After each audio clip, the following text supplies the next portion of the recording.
Morning, respected teachers and colleagues. Starting with the first case, coming on to the case details, 16 years old boy studying 10th standard, residing at Alua, presented with chief complaints of recurrent.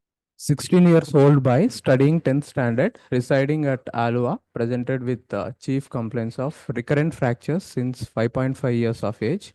Total, he has sustained with 8 fractures. He also had bony deformities in the form of tibial bowing, genu varum, and lumbar lordosis. Here we can see in the pictures, he had significant left lateral bowing of radius and ulna, and he also had bowing of bilateral lower limbs.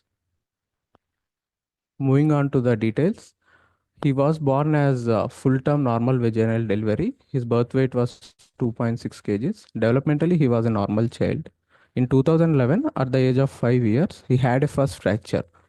At that moment, he had 3 fractures involving the left lower humerus, radius, and ulna due to low trauma, fall from a chair. Between 2012 to 2015, he had 4 fractures involving lower humerus, ulna on right side.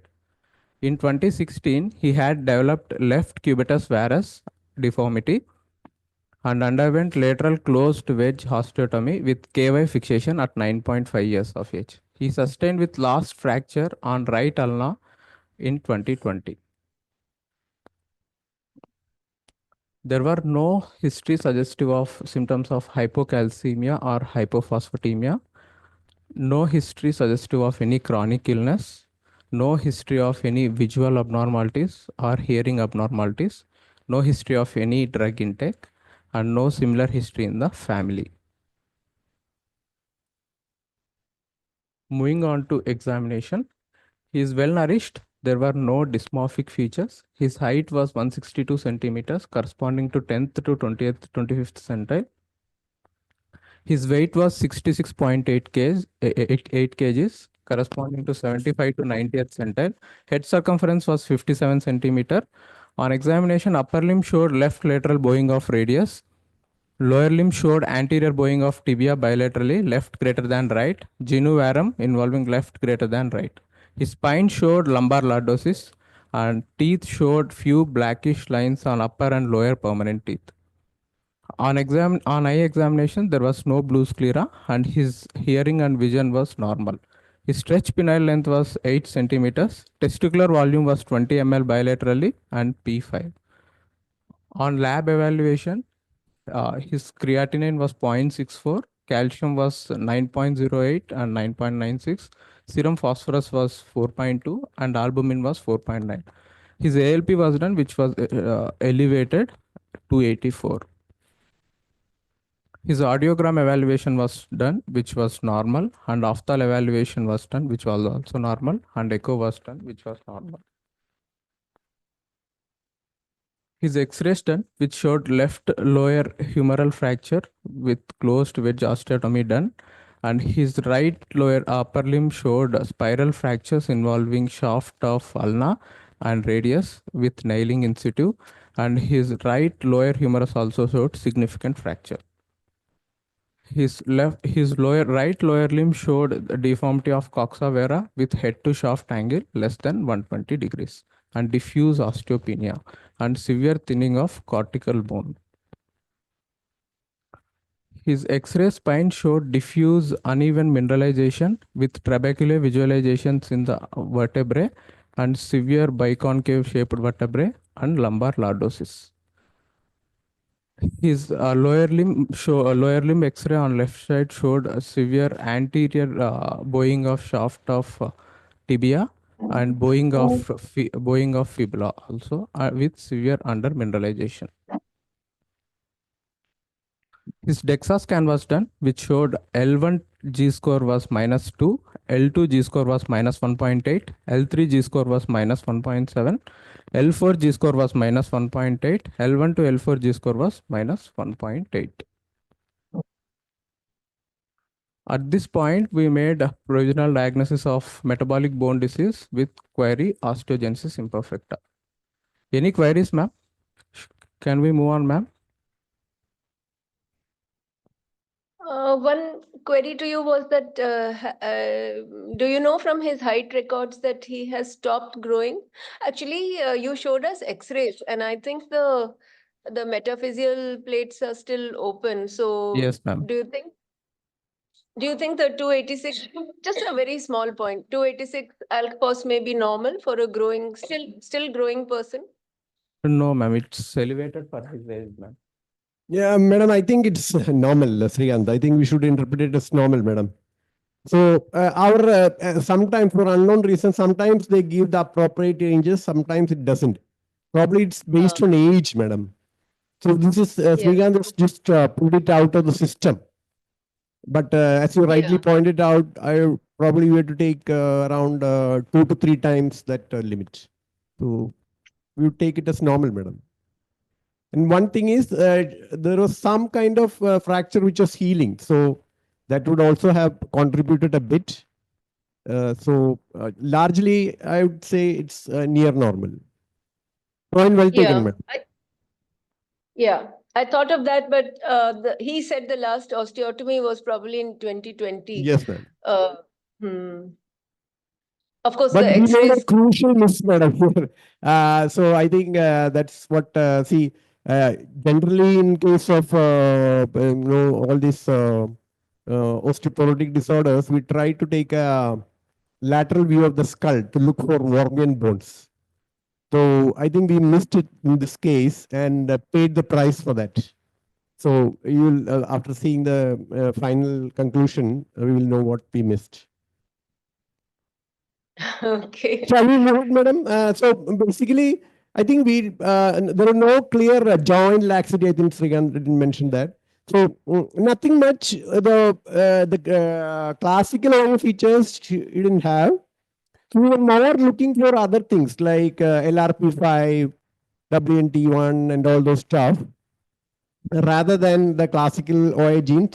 Of course, they are also known to have nil phenotypic features and this genetic diagnosis. But that is what we had in mind. But the genetics was a bit of a surprise, and then we went back and looked at the skull X-ray. Right. Shall we proceed, madam? Yes, I think so. Further, we did his genetic. Autosomal dominant inheritance with involved gene is SGMS2 on exon 3 fragility with or without spondylometaphyseal dysplasia. And it's a de novo mutation. Is with or without, Srikant? No. So it came out as just without. Yeah. So with or without. Yeah. Final diagnosis is recurrent fractures secondary to monogenic cause of osteoporosis dysplasia. Retrospectively, hyperostosis with calvarial donut lesions and severely thickened cal.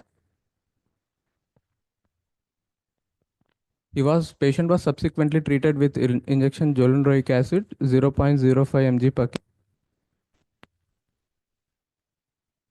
Last dose received in February 2024. His BMD was repeated on follow-up. BMD, which showed significant improvement in the BMD G score, even though some amount of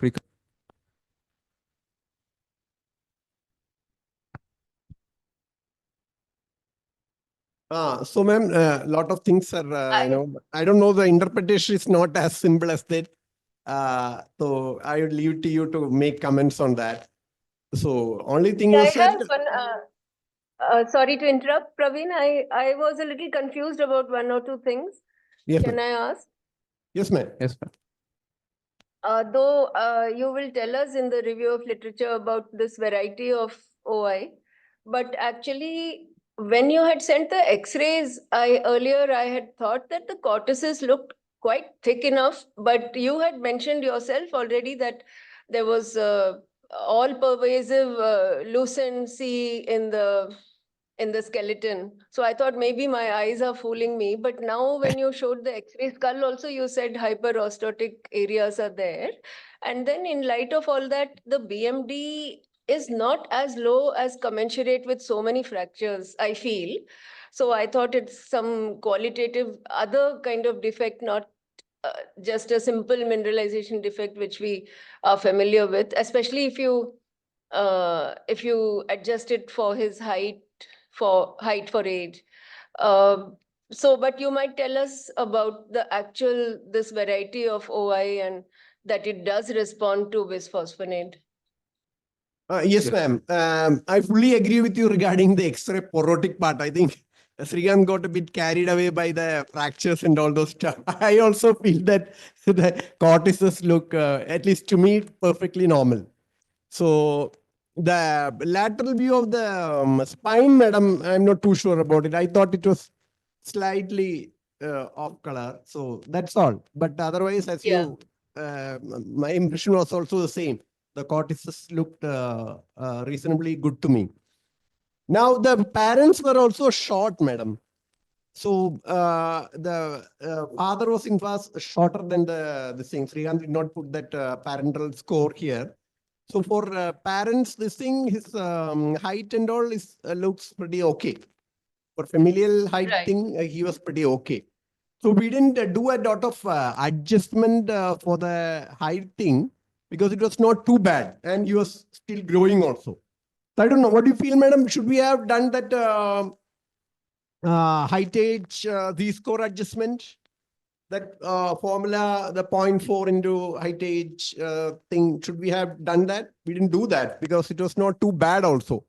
Meaning if it was very bad, I thought we could just do it. But as you rightly pointed out, it was not too bad. But then this fracture history was staring at you and we thought probably we should take this as significant. Of course, the literature, there's a lot of support for the use of solondronate acid in this condition. Because no one knows whether what part of it is treatment-related improvement, what part is spontaneous puberty-related improvement. So at least we just blindly followed the literature. That is what I would say, and gave the solondronate acid. Right. Just please remind me his age. 19 years. 16 years, sorry. 16. Okay. Yes. So 16 years, and he's okay for his own mid-parental height, and he's Yes, ma'am. well into puberty. The only thing is a 16-year-old Western, this Z-scores would be on the usual Western hologic database. And a Western 16-year-old would be much taller than 162. Having said that, I think that there are tables which I just adjust from those ISCD or Laura Backrack book. Usme all this high, like a reference centiles are there. So we take mean and SD from that and adjust manually. I think that one finishes at 15 years, if I'm not mistaken. Some of my younger colleagues will. No, it's present in 20 years. Acha, it's still 20, Archana is saying. So then perhaps 162 could have been adjusted. But still, I understand that you're saying that there is support in the literature for using bisphosphonate for this condition. So let me see if somebody else has a question from our side. Anybody has a question or comment? Okay, I think you can please go ahead. Yes, ma'am. Moving on to the review of literature and types. According to ISCD 2019, pediatric osteoporosis is defined by combination of BMD G-score less His mic is problem. presence Yeah. of You know, you're in between, we lose your voice for 1 second in between, many times. Some other mic.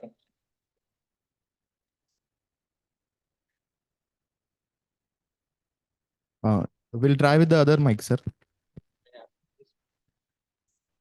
combination of BMD G-score less than -2 and a clinically significant fracture history defined as presence of either 2 or more long bone fractures before the age of 10 years or 3 or more long bone fractures at any age up to 19 years or 1 or more vertebral compression fractures occurring without high energy trauma or local disease irrespective of the BMD G-score. Pediatric osteoporosis can be due to primary osteoporosis or secondary osteoporosis. The most common causes of primary osteoporosis is osteogenesis imperfecta. Moving on to primary osteoporosis, the most common genes involved are LRP5. The protein is low density lipoprotein receptor related receptor 5, and the function is WNT signaling. WNT1, the protein involved is wingless type MMTV integration site family member 1, and the function is WNT signaling. PLS3, the protein is plastin 3, and the function is formation of F-actin bundles. SGMS2, and the protein involved is sphingomyelin synthase 2. The function is mineralization. ARHGAP25, the protein is Rho GTPase activating protein 25, and the function is bone cell function and bone metabolism. Moving on to genes implicated in osteogenesis imperfecta, it is actually classified as functional collagenopathy classification system, in which 5 classifications are there. Type A, the primary defect is in collagen structure or processing. In type B, collagen modification defects are there. In type C, collagen folding and cross-linking defects are there. In type D, ossification and mineralization defects are there, where SGMS2 is involved. In type E, defects in osteoblast development is there. The other one is primary osteoporosis with distinguishing feature. If the distinguishing feature is skeletal dysplasia, the diseases should to be considered are spondyloocular dysplasia, gnatodiaphyseal dysplasia, and cleidocranial dysplasia. If the distinguishing feature is skin laxity, the diseases to be considered are xeroderma osteodysplasticum, cutis laxa, and Ehlers-Danlos syndrome. If the distinguishing feature is vascular calcification, the disease to be considered is Singleton-Martin dysplasia. If the distinguishing feature is spinal muscular atrophy with congenital bone fractures, the genes involved are SMABF1 and SMABF2. If the distinguishing feature is tall stature, the diseases involved are Marfan syndrome, Loeys-Dietz syndrome, and homocystinuria. Moving on to the most frequent causes of secondary osteoporosis in children. The most frequent causes are like critical organ dysfunction, endocrinopathies, inflammatory disorders, medications, and exacerbating lifestyle factors. Moving on to the topic per se, calvarial donut lesions with bone fragility with or without spondylometaphyseal dysplasia is an autosomal dominant skeletal disorder characterized by an abnormal bone structure with cortical thinning and low BMD. Clinical features of the disease were first described in 1969 by Keats and Holt. He is a radiologist who described ring-like lesions of the calvarium.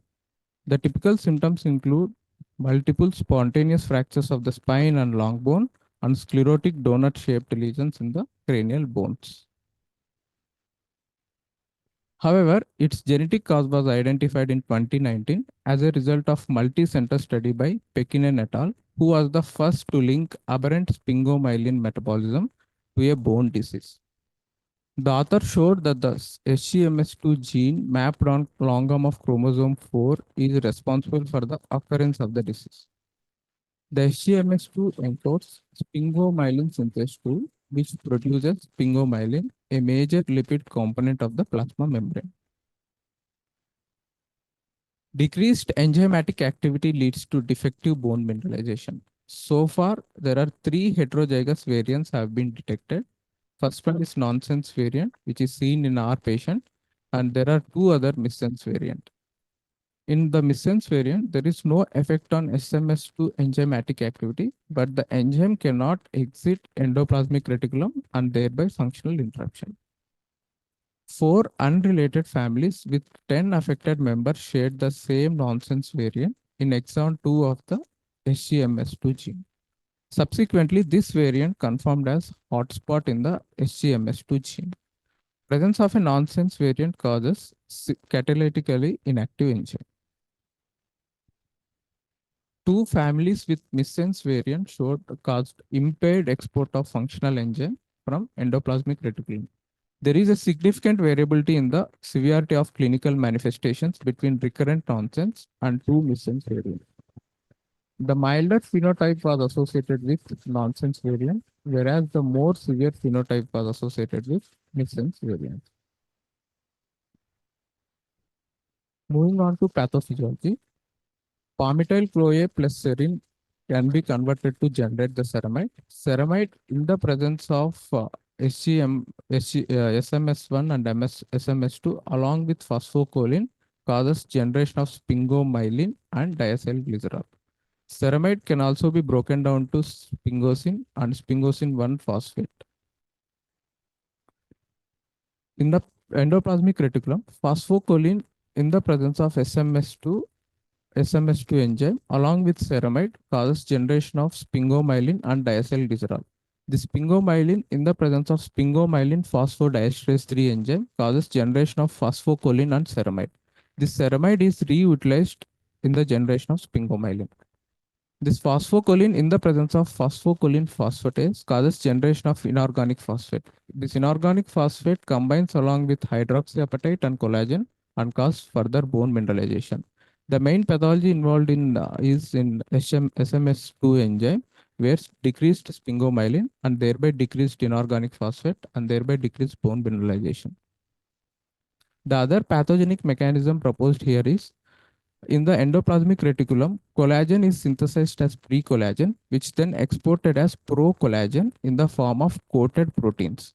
This coated protein coats the SAR1, SCC2324, SCC1331, Tango 1 and collagen trimers in the as like this in the normal conditions, and then export this pro-collagen into the mineralization site.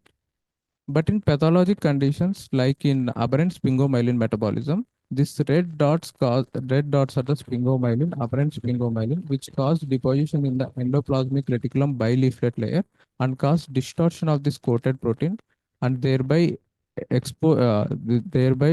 this shifting of procollagen happens, and thereby further mineralization is affected.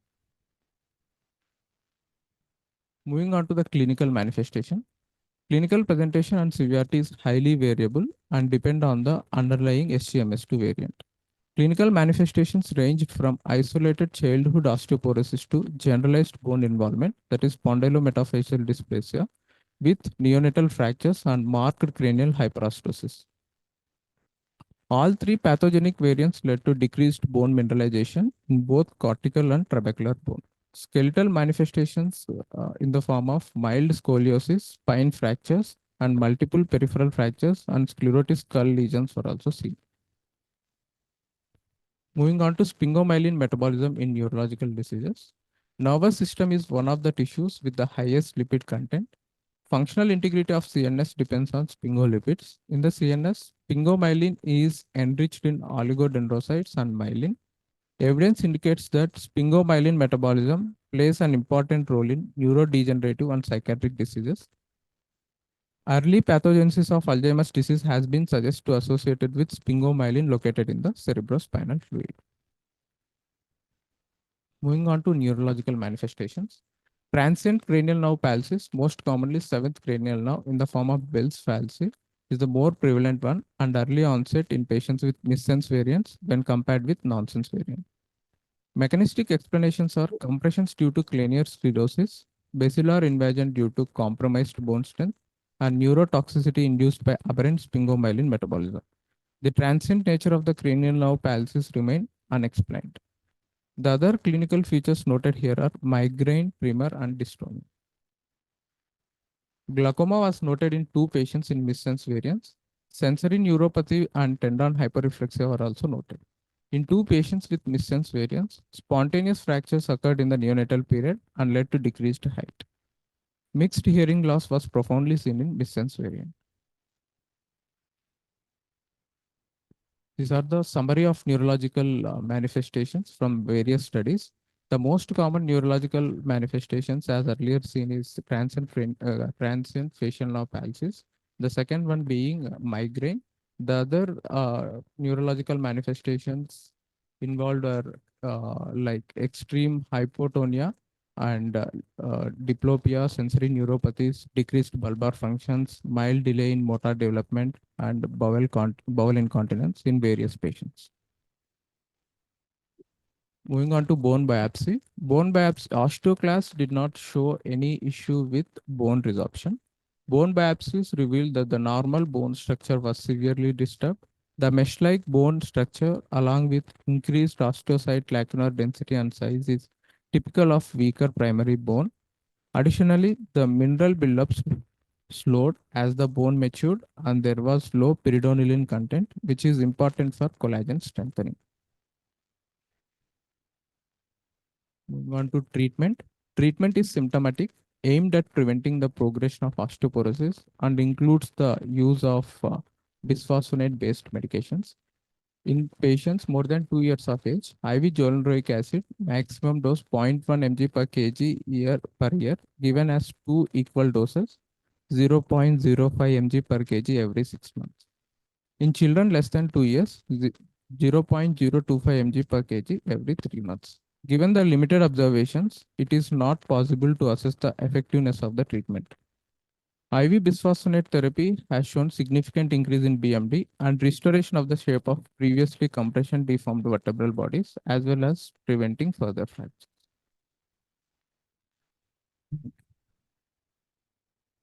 Yes, ma'am. So I think, so as we said earlier, we are not very sure whether we did any benefit with the bisphosphonate, but there is some literature support. My personal thought is that probably he was just recovering because of puberty. And this treatment, probably, I don't know, maybe minor benefits only was important. Right, a fascinating case as usual from your side. I have one question. Did you write in the genetic slide that this was inherited from father? No, ma'am, it's a de novo mutation. Acha, okay. Right, I was just going to ask about that father. Yeah, father was short, but he did not have the mutation. Both were Okay. sent. Yeah. Sorry, I saw the heading Yeah. parental and I thought paternal. Is the bone mineral density done in cases in literature? What is the their experience? Yes, yes, sir. That is low actually, and there is improvement on treatment. So it's not just a qualitative defect because the Srikanth explained how the phosphate is that part of that mineralization process affected. So there is a mineralization defect. Of course, there might be a qualitative defect also. Srikanth was talking about the collagen and all those stuff. But so in the literature also this low BMD is reported because of the obvious mineralization defect. So how many doses of Zolid you are planning to give? Sir, we have stopped it actually. We repeated the last time he came for the injection, we repeated the BMD. It was normal and he did not have fractures for so many years now. So we are just planning to observe him. This was the last BMD. This was done probably 2 to 3 months, December, I believe. Yes. So we are just planning to observe him. We are not planning to give him anything right now. Okay. It's quite a striking change, actually. The percentage change you must have observed looks quite striking. Yes, ma'am. How But ma'am, this is like, I don't know, madam. This guy was and all those stuff. So, that is probably what would we expect. He was accruing bone at its highest rate, probably. Meaning in normal terms also. Though I'm not sure, madam. What do you think? We should take it as... Your colleague may be having the actual rate of change in the report. We didn't even bother to calculate because of this aspect. Because this is like, he's in that age group where he's supposed to accrue bone a lot. So saying that he accrued bone and, there was a difference, I'm not too sure about it. Yeah, I think peak accrual will be expected to be around 9% per year in peak growth velocity period. So, but some of our OIs we see, like 70-80% accrual per year in the first 1 or 2 years. Very, very high accrual far greater than that given by puberty. So maybe the quantitative report from the DEXA instrument would be interesting to see. That's a nice point, madam. That we didn't do because of this reason only. I thought it was super. What percentage? 36% improvement is there, actually, when compared to prior 36? BMD. Yes, Ala, sir. that is over the how many years, Srikanth? 2 years. 2 or 2.5, probably. 2.5. Okay. Right. It's still pretty good. More than it is about double of what we would expect in peak puberty. Yes. Madam, Thank we you. just, This was I just wanted to ask you, madam, what's your, this comparison with tables and all those stuff? There is this simpler formula, which is, I think ISCD is also probably put it up. You know, the row Z-score minus the height Z-score. So, do you think that would make things simpler? 0.4 into height Z-score. So that formula, have you been using it, madam, or should go for this comparison thing? What I meant I is, wasn't madam, aware of, basically the stature-related adjustments. yeah, I think we should it would do probably Yes, ma'am. end up being the same, probably, Praveen. Hmm. Because you're saying BMD Z-score, height Z-score, I think it is a simplified way of saying the same thing, Yeah. most probably. But certainly very useful. We'll see, is it depicted on the ISCD site, or if your colleague can send us in the email, our team can have it actually with us. Yeah, I didn't see the ISCD site, madam. This is a reference elsewhere. So I didn't check Yeah. the ISCD site actually. But the other thing is rather tedious, madam. In OPD, very difficult to do the other thing. But this may be a simpler way of looking at it. They have advocated both for the left head, total body left head, and the spine thing. That's what I read elsewhere, madam. So obviously, I think we should check the ISCD site to see whether it's correct.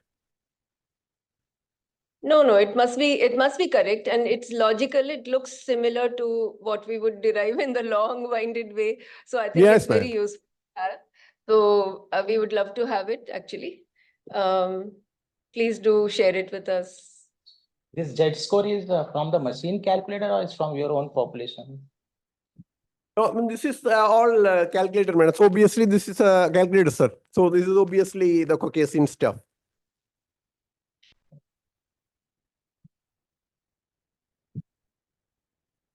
Madam, Dr. Margaret had actually sent us the Excel sheet. There is a online calculator like thing. You put the C-score and thing, it will come, the BMAD will come automatically.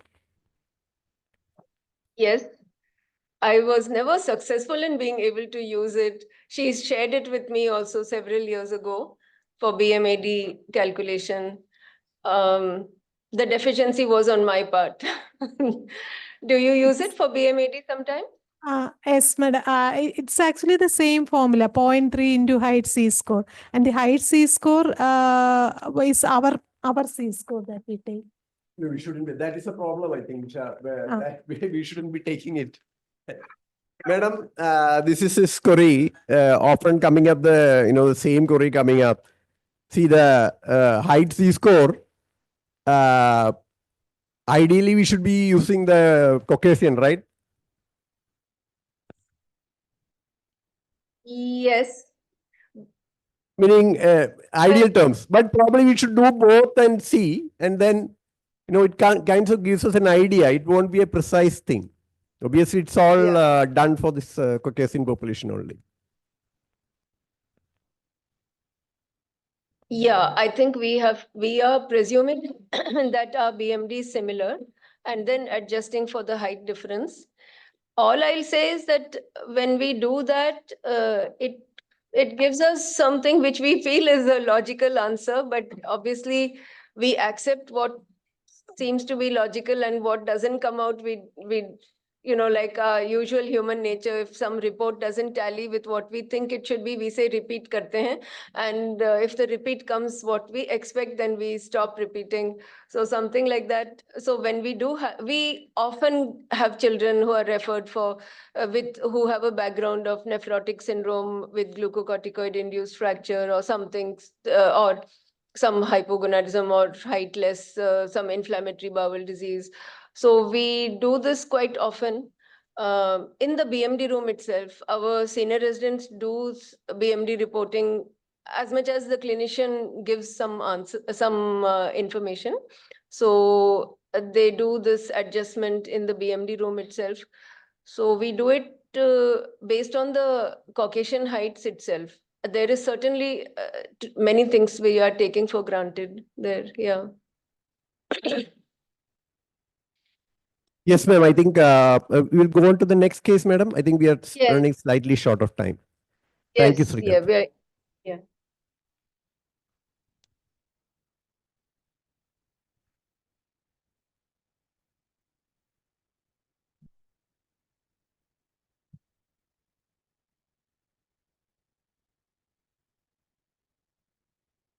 Good morning. Good morning, sir and madam. Coming to the next case. So this case is a 46-year-old male who is a welder by occupation, who is known case of hyperthyroidism for the last 7 years. Initially, he presented the gastro OPD with complaints of decreased appetite, chest burns, vomiting, and right iliac fossa pain. So his initial evaluation was done, and USC showed an enlarged spleen of 13 centimeter. OGD was done, which showed hiatus hernia, pangastritis, D2 erythema, and colonoscopy was done, which showed terminal ileal erosions with surrounding edematous mucosa. Biopsy was also done, and gastric biopsy showed chronic active gastritis with mild atrophy and superficial ulceration and reactive changes. D2 biopsy showed mild chronic duodenitis with erosion, and ileum biopsy showed chronic ileitis with pseudopyloric metaplasia.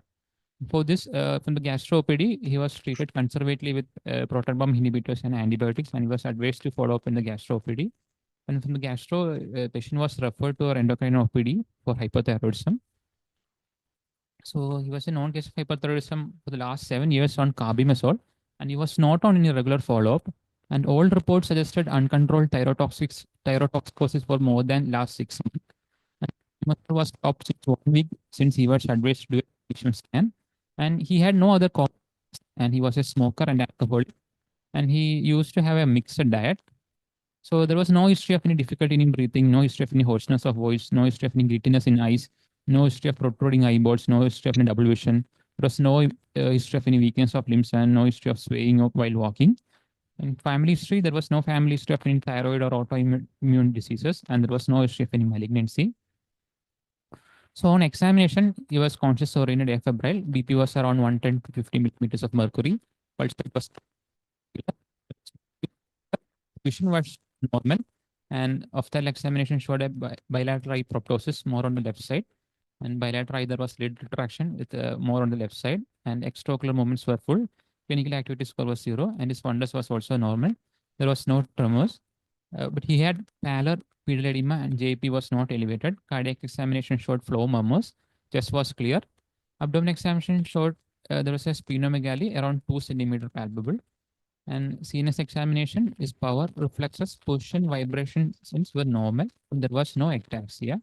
So initially we did initial labs, which showed a free T4 was high elevated. It was 7.77, and free T3 was 32. TSH was suppressed. LFT showed a mild indirect hyperbilirubinemia with normal SGOT and HCPT. The total bilirubin was 1.73 and direct was 0.62. His renal function test and electrolytes were normal. HbA1c was 5.5 and RBS of 94. Uric acid was 6.7 and GGT was 53. His technetium uptake scan was done, which showed an uptake around 27.6%, suggestive of Graves' disease. And we did his CBC, and surprisingly, his total count was 3,000 with a neutrophil of 49% and lymphocyte of 42%. His absolute neutrophil count was 1,470, and hemoglobin was also reduced. It was only 6.13. The MC was raised, this 104, and the red still distribution width was also increased, was 21.6, and platelet was around 52,000, and ESR was around 120. Since CBC was suggestive of pancytopenia, he was admitted and we further evaluated him. So peripheral smear showed pancytopenia with chromic nomocytic anemia with anisopoikilocytosis with few elliptocytosis and teardrop cells and then hypersegmented neutrophils. An absolute neutrophil count of 1,100. So initially the differential diagnosis which we considered were pancytopenia due to uncontrolled thyrotoxicosis per se causing pancytopenia, vitamin B12 deficiency, which can be seen in thyrotoxicosis itself due to increased consumption, or vitamin B12 deficiency can be also seen associated with other autoimmune disease like a pernicious anemia. And the possibility of carbimazole-induced pancytopenia was also considered. So he was admitted and further evaluation was done. His iron was normal, 129. His ferritin was 552. Total iron binding capacity was 129. His reticulocyte count and absolute reticulocyte count was kind of on the lower side. Reticulocyte count was around 1.84%, and absolute reticulocyte count was 25,000. LDH was elevated. It was 556. So he was advised to do about TSH receptor antibody and cilia screening, but due to poor finance, it was not done. So other investigations were done. Viral markers were negative. The INR and PTINR and APTT were normal. Coombs test direct was 3+ and indirect was 1+. C3, C4 were normal. C-ANGA, P-ANGA were negative. And ANA immunofluorescence showed 1+ fine speckle pattern. So we did his B12 levels. His B12 levels were low. It was 11.80 and folic acid was 13. So since he was having vitamin B12 deficiency, to differentiate between the cause, whether it was associated with thyrotoxicosis or there was an pernicious anemia, we did his antibody levels. His antiparietal cell antibody was negative, but his intrinsic factor antibody was positive. It was around 131, and more than 25 was considered positive. Bone marrow was also done. Bone marrow aspiration showed a cellular marrow with trilineage maturation, erythroid normoblastic to megaloblastic maturation with significant dysmegakaryopoiesis. Flow cytometry was also done. It was also normal. So our provisional diagnosis was pancytopenia, mostly due to vitamin B12 deficiency, along with pernicious anemia, and also thyrotoxicosis. A possibility of carbimazole-induced pancytopenia was also considered. And since patient had an increased reticulocyte count and LDH was also, reticulocyte count was on the lower side, and peripheral smear, there was no signs of any autoimmune hemolysis. So the possibility of an autoimmune hemolytic anemia was low, but DCT was positive and LDH was also elevated. Madam, any queries?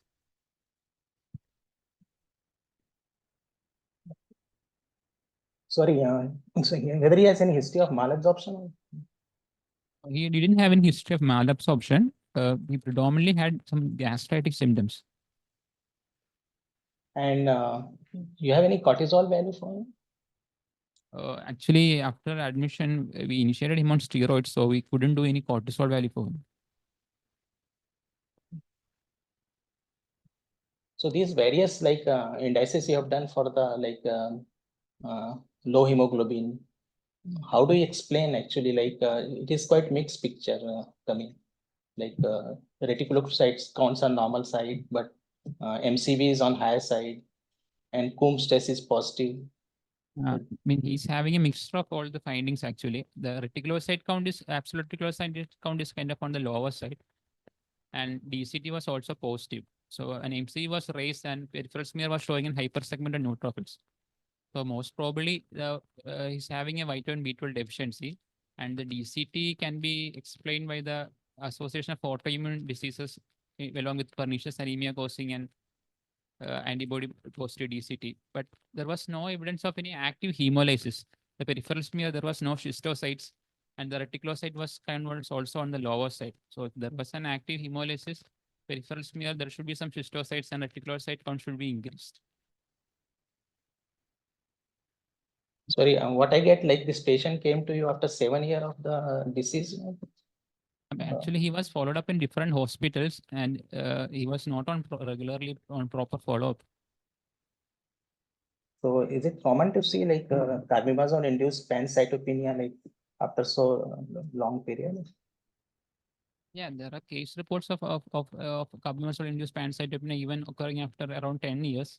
But since there was a possibility, we kept the differential as the last one. Oh, Please go ahead. Okay, thank you. So he was admitted and we transfused him with 2 PRBC. And he was started on lithium, cholestyramine, and steroids for the control of thyrotoxicosis. Since a suspicion of carbimazole-induced pancytopenia was there, we didn't initiate him on carbimazole and it was withheld. And he was treated with parental vitamin B12, 2 doses, and folic acid was started. Since patient had poor finances, he asked for a discharge early and he only received 2 doses of vitamin B12. And we checked his counts regularly. During the admission time, after treatment with vitamin B12, his counts gradually improved for up to 1,780 WBC counts, and neutrophils levels also improved to 59%. Hemoglobin became 7.68, and his platelet was 38,800. So he asked for an early discharge. So the patient was discharged and was advised to continue vitamin B12 for daily for 5 more days. And he was discharged with lithium, beta blockers, and folic acid, and cholestyramine and steroids. So after taking vitamin B12 for 5 more days, after 1 week, he came back, and his counts were done. And now his WBC count was 9,500, and hemoglobin was 8,800. Hemoglobin was 8.8, and platelet count of 2,52,000. And the bone marrow biopsy report also came. It showed hypercellular bone marrow showing megaloblastic erythroid maturation with interstitial prominence of lymphoid cells and plasma cells and dysmegakaryopoiesis. So with the treatment of thyrotoxicosis and vitamin B12 supplementation, his counts improved and bone marrow was showing an hypercellular picture. So the possibility of a carbimazole-induced pancytopenia was very rare. So we readmitted him for carbimazole initiation. And we did his labs again. And now lithium was within the therapeutic range. And the reticulocyte count improved with treatment, became 5%. The absolute reticulocyte count also improved, becomes 142. And blood smear now showed normocytic nomochromic anemia and isocytosis. And LDS levels also came down. It was 156. And the vitamin B12 level was now more than 2000 after treatment. So the possibility was very low. So we restarted him on carbimazole, and another lithium and were stopped. And after carbimazole, we followed his total counts and WBC. There was no further fall, and he was discharged on carbimazole. And after initiation of carbimazole, we did his labs again. Now his T4 has improved to 1.09 and T3 was 3.53 and WBC count was 4,760 and hemoglobin was 12.4 and platelet of 1.67 lakhs. So our final diagnosis after evaluation was pancytopenia due to pernicious anemia with Graves' disease, polyglandular autoimmune syndrome, type 3B thyrogastric syndrome. Since patient having a long history of thyrotoxicosis, he was offered a permanent cure. He opted for thyroidectomy and it was done. And histopathology was suggestive of treated Graves' disease. And the patient was advised to continue vitamin B12 monthly injections, but he was lost to follow.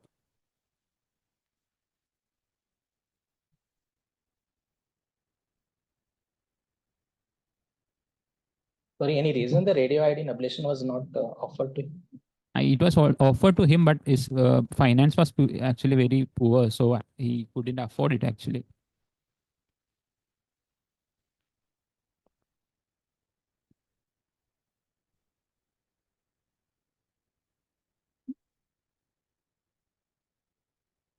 Yeah. Very useful. I did not know about intrinsic factor antibody. Matlab parietal cell usually, I mean, I only know till that. Though the many pointers in the hemogram suggested megaloblastic anemia. bone marrow also. But as Subhash pointed out, the DCT, LDH, some of these things were a little confusing. So had you not done the intrinsic factor, matlab, that was one thing which was quite strikingly positive. Otherwise, of course, based on the other features of the hemogram, you would have given the same treatment. But it's very useful to know this.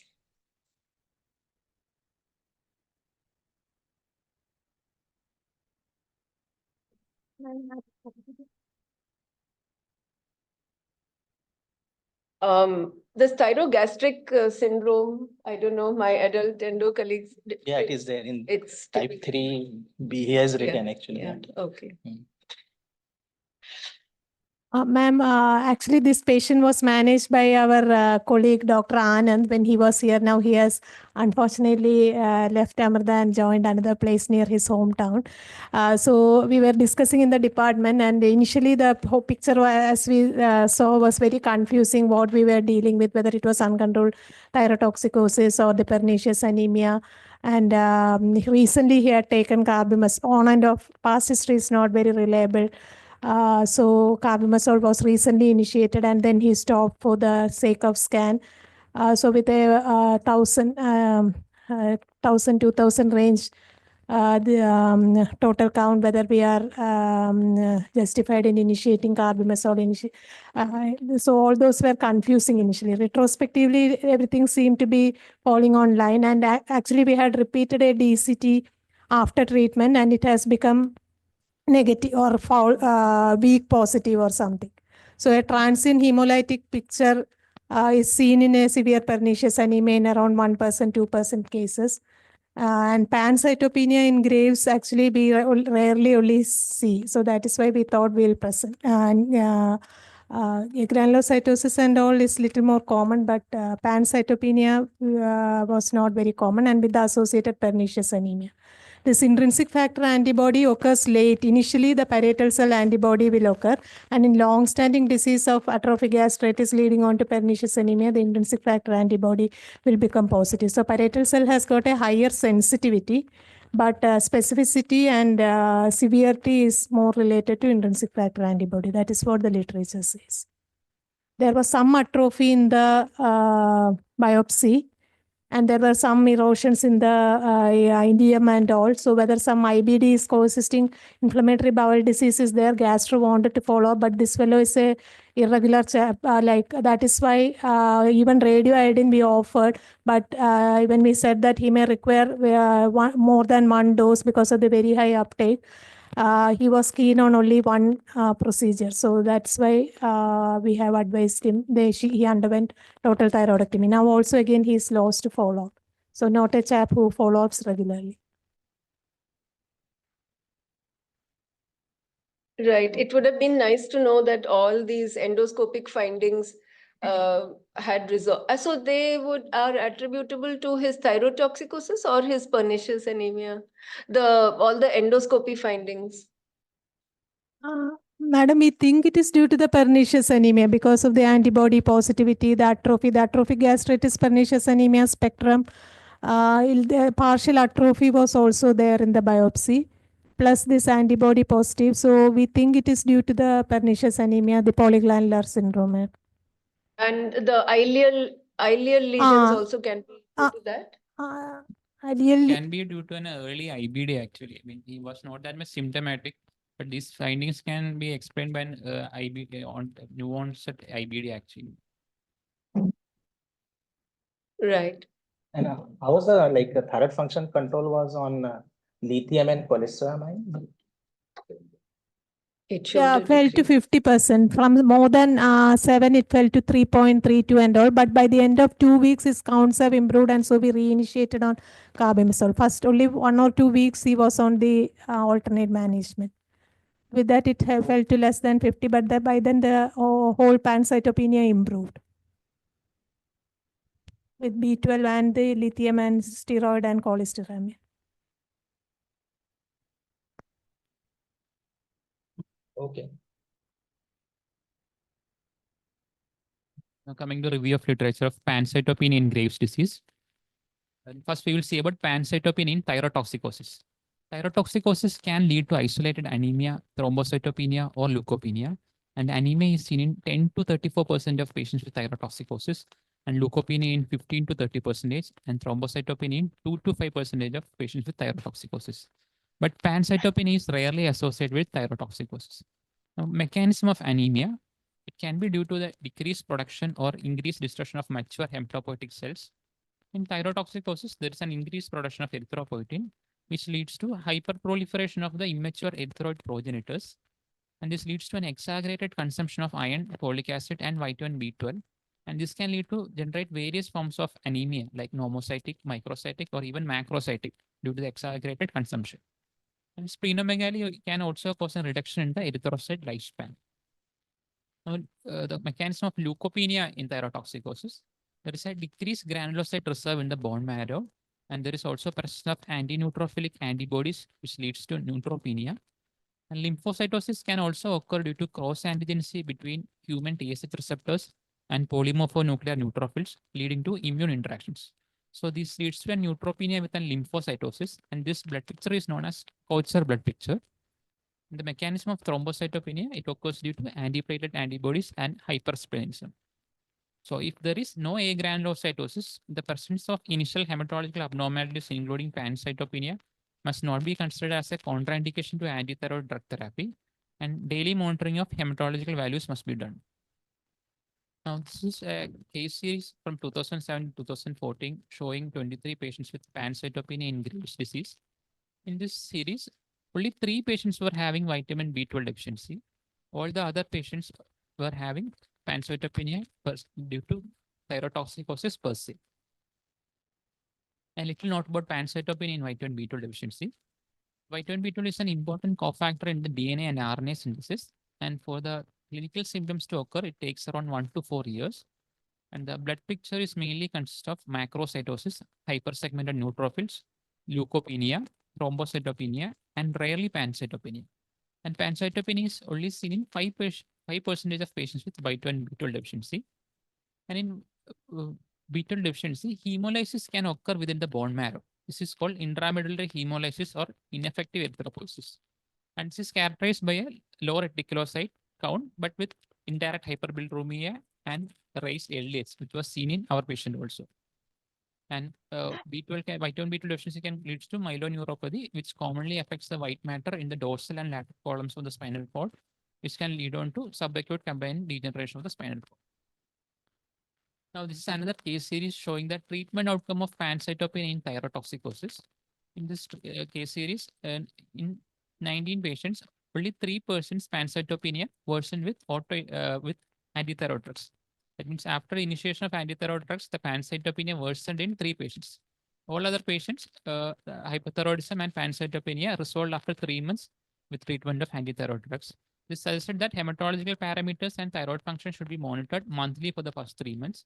And if there was no improvement found by the 3rd month, the therapy was considered ineffective and other treatment modalities should be sought. It will note about type 3 autoimmune polyglandular syndrome or type 3 multiple autoimmune syndrome. Autoimmune polyglandular syndromes were classified into 4 main types by Neufeld and Bissard in 1980. And they proposed that APS type 1 consists of chronic candidiasis, chronic hyperparathyroidism, and Addison's. And type 2 consists of Addison's disease and autoimmune thyroid disease or type 1 diabetes. And type 4, 2 or more autoimmune diseases do not fall into type 1, 2, or 3. So type 3 is a subtype that is similar to type 2, but spares the adrenal cortex. It mainly consists of autoimmune thyroid disease. In 3A, it is associated with type 1 diabetes. In 3B, it is associated with atrophic gastritis or pernicious anemia. And 3C, this is associated with vitiligo, alopecia, myasthenia gravis, or other organ-specific autoimmune disease. This classification was proposed initially in 1980. And for type 3, the peak incidence is between age of 20 to 60, and there can be many years separating the onset of different autoimmune polyglandular syndrome illnesses. And this is a new proposed classification of type 3 autoimmune polyglandular syndrome showing the large spectrum.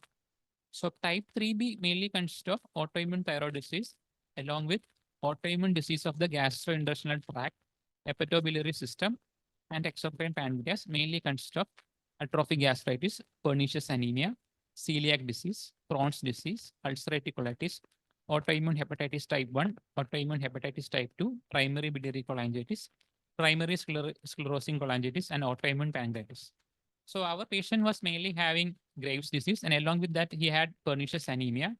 And this OGD was showing also early signs of Crohn's disease actually. So he belongs to the spectrum of autoimmune polyglandular syndrome type 3B. And type 3B, also called thyrogastric syndrome, was initially proposed was in 1960. It is characterized by presence of thyroid antibodies with pernicious anemia. The common features of follicular thyroid cells and parietal cells are that they both have an endodermal origin, both are polarized, and it is characterized by the presence of apical microvilli housing enzymatic activities, and both transport iodine across the cell membrane through sodium iodine symbiosis. And autoimmune thyroiditis mainly consists of Graves' disease and Hashimoto's thyroiditis. 2 to 7% of patients with autoimmune thyroid disease tested positive for circulating intrinsic factor antibody. And 38% of patients with pernicious anemia had associated autoimmune thyroid disease. Among this 38, 25% had Hashimoto's and 30 had Graves' disease. Well, a little note about antithyroid drugs and pancytopenia. Pancytopenia can rarely result from antithyroid medications. Agranulocytosis is reported in 0.1 to 0.5% of patients on antithyroid drugs. And thrombocytopenia and anemia are very rare. So this is a review of literature from 1951 to 2011 by Watanabe et al. From Japan.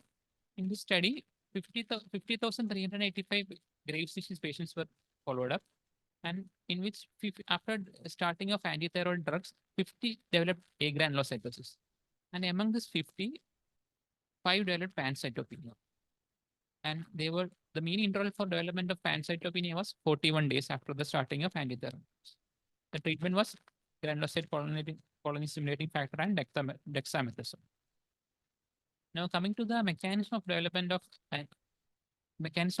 agranulocytosis. There are two proposed mechanisms. One is direct toxicity, and other is immune-mediated toxicity. In direct toxicity, the antithyroid drugs undergoes oxidation by cytochrome and myeloperoxidase, which leads to production of reactive oxygen species. This reactive oxygen species causes apoptosis of the granulocytes either directly or through the production of inflammasomes. And other proposed mechanism is an immune-mediated toxicity. This antithyroid drugs leads to the production of ANCA. This ANCA leads to apoptosis of the neutrophils and neutropoiesis of the myeloid precursors. It's also lead to an activation of the complement system, leading to neutrophil opsonization. HLA-B3802 and HLA-DRB1803 has got an independent major susceptibility loci for autoimmune thyroid susceptibility loci for agranulocytosis. And agranulocytosis usually develops within the first 3 months after autoimmune after antithyroid drugs. And the studies have shown that agranulocytosis can occur even from 5 days and more than 10 years. And the mean duration of treatment with propylthiouracil, carbimazole, and methimazole for the development of agranulocytosis is 36, 35, and 42 days. Thank you.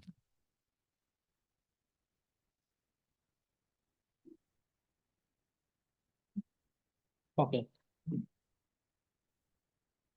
So, sorry, I think patient is not following with you. Lost to follow. Any other predictor of like pancytopenia in patient who is on antithyroid drug apart from what you mentioned?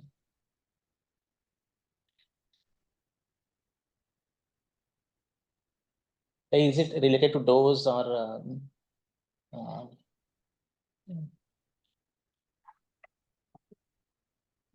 there is actually no other predictor or no relation to dose dependency. Actually, we can only educate the patient for the symptoms of agranulocytosis like fever, sore throat, like where to tell to the patient, and early detection can only help us actually.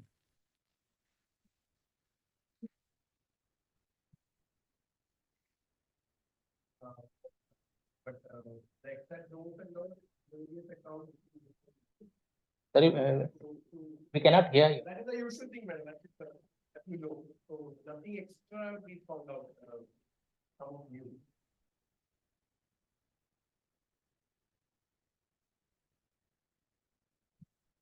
Praveen, I think your mic is giving the very low volume. Yeah, our guy is not here, madam. We are on our Now we own. can hear you. Yeah, yeah. Now we Okay. can- So I think it was just off, madam. I forgot to switch it on. I was just saying, madam, the usual thing about high dose, there is an association with agranulocytosis. Beyond that, we didn't come across any new literature. Jichu is a current expert on this. He has done a lot of reading on it. So we didn't come up with anything new on this, except for this high dose association, which is probably close to 50 or 60 milligrams. Yeah, like you have done for this patient like C ANCA, P ANCA, I think looking for the vasculitis. So I think that related to the long duration of the treatment and the dose of the carbimazole.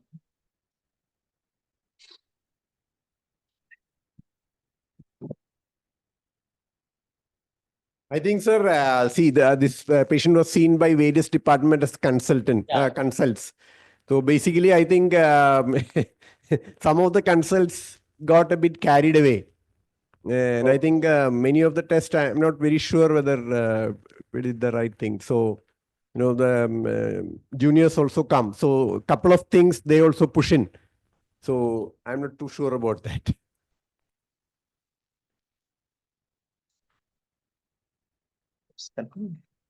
Conclude. Yeah, right. It's really useful.